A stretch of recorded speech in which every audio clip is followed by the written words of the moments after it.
woman living near the line of control was actually injured after Pakistani army resorted to heavy firing in the Poonch sector yesterday evening.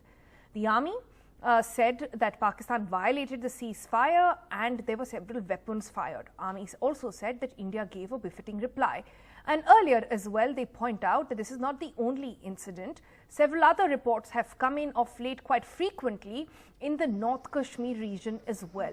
Now, this is quite an unprecedented number because NDTV can now tell you that more than 3,000 ceasefire violations have taken place in just the 8 months so far of 2020. This is something that has never happened in 17 years. So this is quite a record at this time of the number of ceasefire violations being seen at the line of control. Nazir tells you more.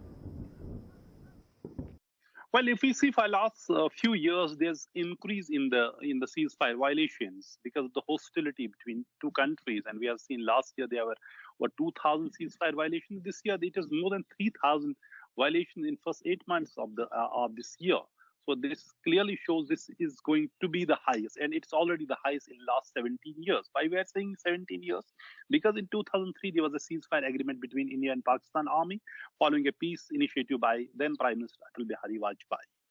Since then, borders were relatively calm, but then again we saw so many developments and there were hostilities again started. And it is the people, innocent people, who bear the brunt besides the soldiers who are deployed along the line of control.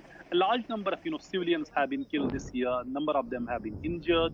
Large number of houses have been destroyed. In fact, this year even the artillery, both armies used artillery against each other, and which actually again the civilians bear the brunt of that artillery as well. Several houses have been destroyed, civilians have been killed, men, women and children. We have reported these incidents in last 8 months, and this has been the highest number of ceasefire violations have been reported in last 8 months, which is a worrying trend at a time when there's a standoff going on between the army and PLA along the line of actual control in Ladakh.